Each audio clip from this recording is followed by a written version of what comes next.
Welcome, y'all. I'm Deeg, here today on Monday, July 12th, to share with you my thoughts about gamer logic. What is gamer logic, you ask? Well, gamer logic is a made up term. It exists in my head, and I'm going to share with you what I see as gamer logic. And then I'm going to tell you a little story as a way of making an argument, both for and against it, a both defense of and critique of what I think of as gamer logic. But first, a definition. I see gamer logic as any weak argument that seeks minimal context and is reinforced by online echo chambers. You can see immediately this doesn't exclude non game topics from being gamer logic, but gamers are who I know. And y'all are mainly gamers who are watching me. So we're going to stick with gaming here as a device. Gamer logic is usually fueled by real suffering and alienation. It doesn't come from nowhere. People have actual bad feelings, usually, that produce this insufficient logic.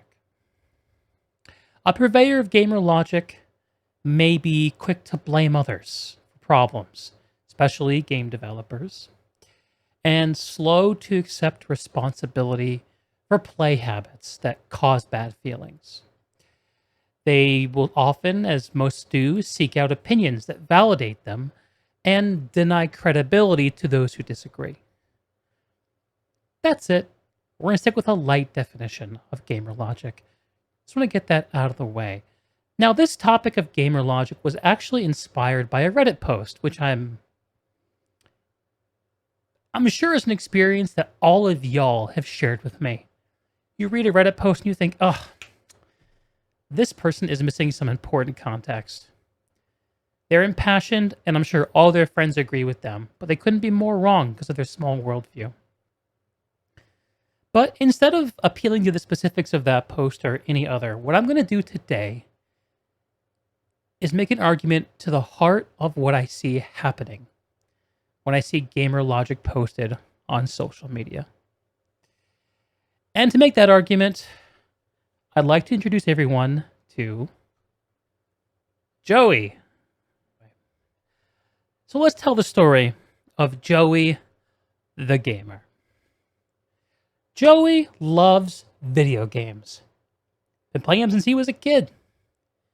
Grew up on console games, and then eventually learned about MMOs from a classmate.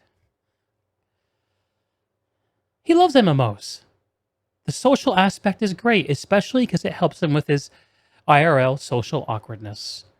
And he really, really likes having a wide variety of defined goals to work for, especially being where he is in life, in the early stage of it, which is defined by uncertainty and mystery. What will come? What will I be? MMOs are really great at giving us a lot of different defined things to work on. I appreciate that too.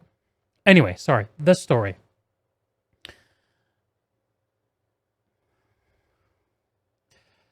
Okay, so much of Joey's gaming, like many of us, like me when I was that age, is gaming under the guise of homework. Because, let's be honest, his family doesn't need to know. What mom and dad don't know won't hurt him, right? The thing is, Joey is smart enough to pull this off. Joey has gotten a scholarship to study STEM from State College, which is actually hype as fuck. Because neither his parents nor his parents' parents went to college. He'll be the first in the family to go, and if his sister is anything to judge by, the only one to go. Let's talk about his family a little bit. So, the reason Joey gets away with gaming under the guise of homework is because he's left to his studies by that family, who are all busy running the family hardware store. Dad owns the store and is there from open till close every single day, but he has a heart condition and has regular appointments that, let's be honest, he'd rather miss, but doesn't because his family nags him to go. Mom does the books and helps out at the store during sales or when dad is away. She also serves as a church treasurer and is active in the church social scene. Wow, that is hard to say. His sister is a high school sophomore, and she's trusted with running the register on the weekends when she's not practicing. She's active in school sports, including volleyball and field hockey. This store, this family hardware store, is located in small town America.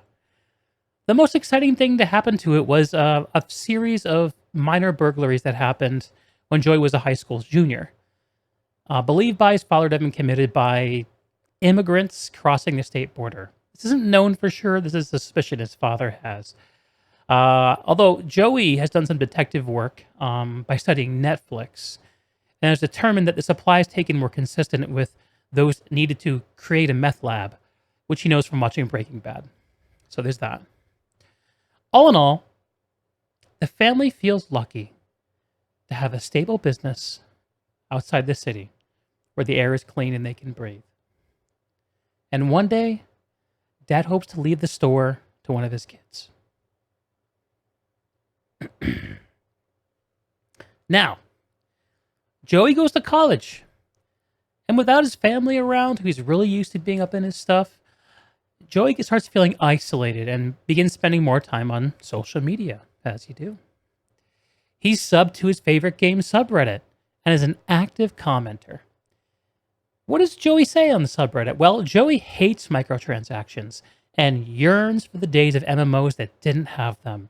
You see, Joey's a little too young to have experienced MMOs back in the pre-microtransaction days and thinks that they were much better than what he has to deal with today.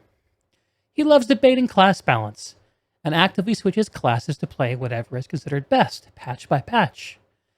He's keen on pointing blame at the current game director, who he's not really a big fan of.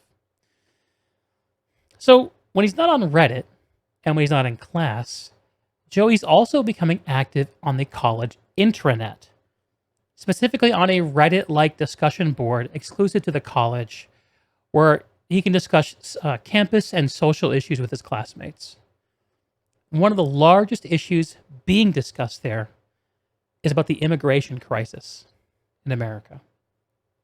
There's lively debate on both sides. Joey ends up developing a deep empathy for immigrants because of stories shared with him by his roommate, whose mother is a pastor at a church that offers temporary housing and access to medicine in cooperation with state government for immigrants who need them. From his roommate, he hears a bunch of horrifying stories. Stories of hardship faced by immigrants, tragedy, families split up by threat of violence, exploitation by shady businesses. One particularly tragic story about a mother and daughter who crossed the border, both sufferers of type 1 diabetes because they needed better access to insulin. They had their supply stolen mid-crossing, and they just barely managed to make it to the parish in time for the mother to go into a coma. The daughter recovered, but mom didn't. A family from the church took in the girl, but are currently in a fight to keep custody of her rather than sending her into the state system.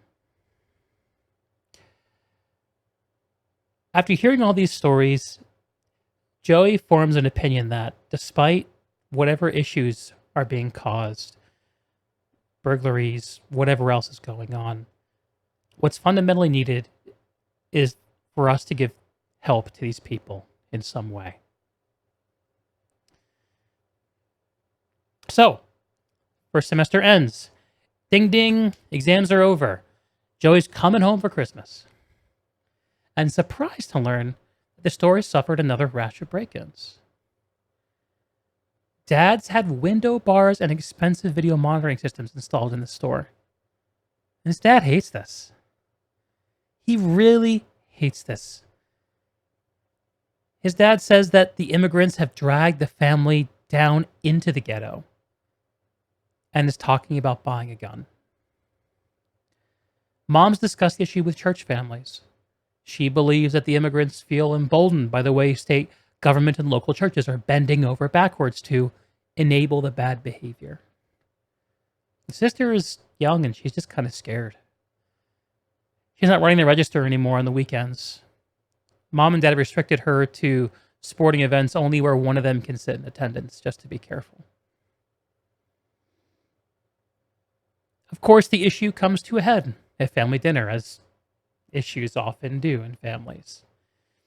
One night after the store closes and mom and sister return from field hockey practice, Joey explains his roommate's stories to them and suggests that these immigrants, that's what they are, may only commit crimes out of desperation and need our help rather than our scorn. Dad at first says nothing, but goes very still. Asks mom for an extra portion of roast beef. Sister rolls her eyes and sighs. Mom asks some questions. Who told you these stories? Well, my roommate did. And which church is it? Joey shares the name of the church. Ah, I saw an ad for that church. Seems like they're always looking for attention. No wonder they love immigrants. Dad seems to agree, nodding his head. Says, what these people need, son, is to be sent back where they came from. Sister mutters, Joey, you're such a fucking snowflake. Joey responds mockingly, no swearing at the table. They're both sent to their rooms.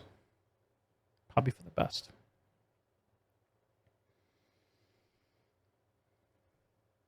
Next day, Joey returns to campus early, leaving his family behind to celebrate Christmas on their own.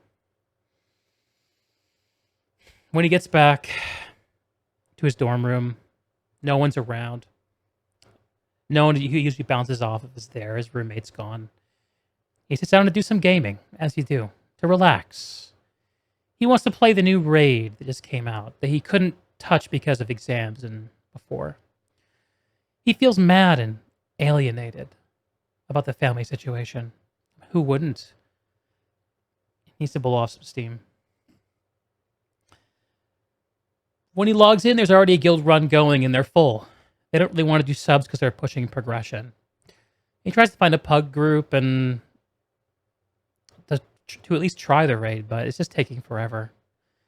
He goes to social media and he finds out that his class received a series of nerfs in the raid patch. Bam, with the nerf bat. He goes to the class Discord and finds a bunch of gamers in similar plight, complaining about how their class can never be allowed to be overpowered, unlike some others. Feeling alienated and angry and unable to deal with his feelings, what does Joey do next? Armed with alienation and anger, Joey hits up Reddit and writes the next great gaming subreddit epic, where he excoriates the developers for being lazy and biased. He specifically calls out players of one of the buffed classes as being whiny and entitled.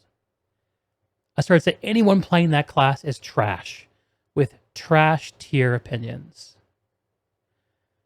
To reinforce his frustration, Joey borrows a few complaints here and there from popular creators on the scene, just to add a little bit of spice to this shit sandwich. He leans on years of experience and wrongs suffered at the hands of the game director, who he calls out by name to be fired for incompetence.